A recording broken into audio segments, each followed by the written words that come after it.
اعوذ باللہ من الشیطان اللعین الرجیم بسم اللہ الرحمن الرحیم قال رسول اللہ صلی اللہ علیہ وآلہ وسلم من عرف نفسہ فقد عرف ربہ۔ پیغمبر اسلام صلی اللہ علیہ وآلہ وسلم کا ارشاد ہے، جس نے اپنے نفس کو پہچان لیا گویا اس نے اپنے خدا کو پہچان لیا۔ سلسلہ دروس اخلاق کا یہ 25واں درس ہے اور ہماری گفتگو خودسازی اور تہذیب نفس کے مراحل کے سلسلے میں تھی۔ آج ہم بات کریں گے خودسازی اور تہذیب نفس میں واجبات کی اہمیت۔ واجبات کے بغیر انسان اپنے خودسازی کے سفر کو جاری نہیں رکھ سکتا۔ مولا کائنات ارشاد فرماتے ہیں کہ خدا کی طرف کوئی بھی راستہ واجبات پر عمل کیے بغیر طے نہیں کیا جا سکتا۔ واجبات جتنے بھی ہیں، چاہے وہ نماز ہو، وہ روزہ ہو، وہ حج ہو، وہ زکوٰۃ ہو، جتنے بھی واجبات ہیں، ان میں انسانوں کے لیے اس قدر زیادہ مصلحت تھی کہ خداوند متعال نے یہ چاہا کہ ہر انسان انہیں انجام دے اور اس کی زندگی کا کوئی لمحہ بھی ان واجبات پر عمل کیے بغیر نہ رہے۔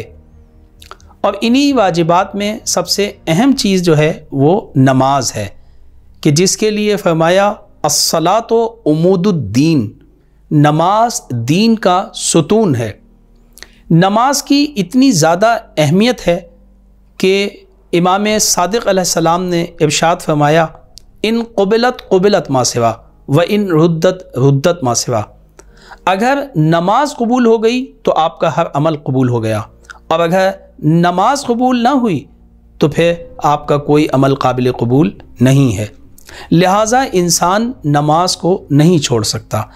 یہی وہ نماز ہے جس کے لیے کہا گیا ہے کہ اگر کوئی شخص نماز کو ہلکا سمجھے تو امام فرماتے ہیں ہماری شفاعت اسے نصیب نہیں ہوگی، اور جو شخص نماز کو ہلکا سمجھے ایسے ہی انسان کی دعا قبول نہیں ہوتی۔ ہلکا سمجھنا کیا؟ یعنی یہ کہ نماز کا وقت ہو اور انسان کسی دوسرے کام میں مصروف ہو۔ نماز کو ہلکا سمجھنا یعنی کیا؟ نماز کو ہلکا سمجھنا یہ کہ انسان خود تو نماز پڑھ رہا ہے مگر اپنے بچوں کو، اپنے اہل و عیال کو نماز کی تاکید نہیں کرتا، یہ بھی نماز کو ہلکا سمجھنا ہے۔ حتیٰ کہ مولا فرماتے ہیں کہ اگر کوئی شخص نماز کو ہلکا سمجھے تو ایسے شخص کے حق میں مومنین کی دعا بھی قبول نہیں ہوتی۔ لہٰذا نماز کو ہلکا نہیں سمجھنا چاہیے اور نماز کو باقاعدگی سے ادا کرنا چاہیے تاکہ انسان کی خودسازی کا عمل تیزی سے منزل مقصود تک پہنچ سکے۔ نماز انسان کے جہاں جسم پہ اثر انداز ہے اور جہاں اس نماز سے انسان کی بہت ساری جسمانی بیماریاں دور ہوتی ہیں، وہاں روحانی بیماریاں بھی اس سے دور ہوتی ہیں، اور اس طرح خودسازی کا سفر طے ہوتا ہے۔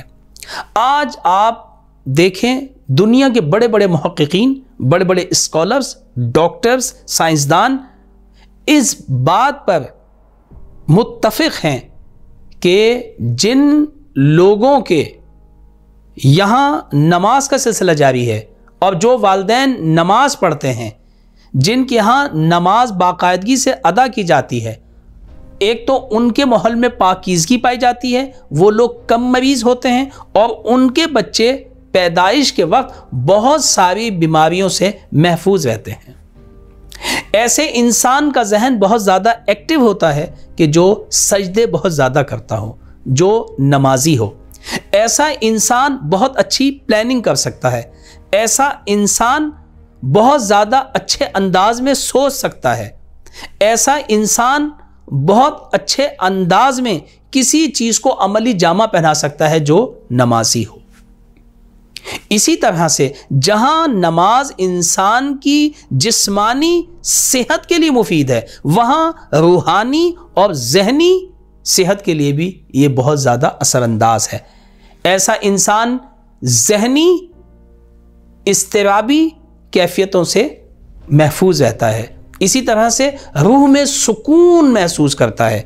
ایسا انسان روحانی بیماریوں مبتلا نہیں ہوتا، اور یہ نماز اس کے لیے ڈھال کا کام انجام دیتی ہے۔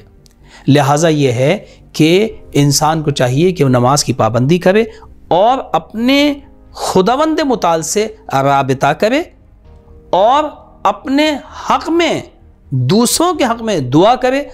نماز ہی کی حالت میں خداوند متعال اس کی دعاؤں کو سنتا ہے، انتظار کرتا ہے وہ خداوند متعال کہ بندہ اس کے سامنے دعا کرے۔ اس نے خود کہا ہے ادعونی استجب لکم، دعا کرو میں تمہاری دعاؤں کو سنتا ہوں، قبول کرتا ہوں۔ پروردگار ہم سے چاہتا ہے کہ ہم اس کے سامنے دعا کریں تاکہ وہ ہماری دعاؤں کو قبول کرے۔ تو لہٰذا یہ ہے کہ انسان کو چاہیے کہ اپنی زندگی میں جو نمازیں رہ گئی ہیں ان کو پورا کرے اور کبھی بھی نماز کو ترک نہ کرے۔ کیوں؟ اس لیے کہ اگر انسان یہ چاہے کہ وہ خود سازی کا عمل طے کرے، تہذیب نفس کا مرحلہ طے کرے، تو اس کے لیے نماز کی ادائیگی بہت زیادہ ضروری ہے۔ اسی طرح سے تمام وہ واجبات کہ جو خداوند متعال نے اس کے اوپر عائد کی ہیں، روزے کی صورت میں ہے، اسی طرح سے حج کی صورت میں ہے، اسی طرح زکوٰۃ ہے، خمس ہے، جہاد ہے، امر بالمعروف و نہی عن منکر ہے۔ یہ تمام وہ واجبات جو خداوند متعال نے، اور اس کے علاوہ جو واجبات ہیں جو اس کے اوپر عائد ہوتے ہیں، چاہے وہ حقوق اللہ میں سے ہوں، چاہے وہ حقوق الناس میں سے ہوں، وہ کسی بھی صورت میں جو واجبات ہیں اس کے اوپر اگر وہ ان میں کوتاہی کرتا ہے تو پھر وہ تہذیب نفس کے مراحل کو جاری نہیں رکھ سکتا۔ لہٰذا ہم سب کو چاہیے کہ ان واجبات کی طرف توجہ دیں تاکہ بہتر انداز میں اپنی ہم خود سازی کر سکیں۔ ہم نے جو کچھ آپ کے لیے بیان کیا ان دروس کے اندر، یہ تہذیب نفس کے مراحل میں سے چند چیزیں تھیں، اور انشاءاللہ امید رکھتے ہیں کہ مزید چیزوں کا آپ مطالعہ کریں گے بہتر انداز میں، اور ہم صرف وقت کی قلت کی وجہ سے اشارہ کر سکے۔ مزید تفصیل انشاءاللہ اگر موقع ہوا تو پھر ہم اس پہ تفصیلی ہر موضوع کے اوپر گفتگو کریں گے اور آپ کے لیے بیان کریں گے۔ خداوند متعال ہم سب کو خود سازی کے عمل کو اور تہذیب نفس کے ان مراحل کو طے کرنے کی توفیق عطا فرمائے۔ وآخر دعوانا ان الحمد للہ رب العالمین۔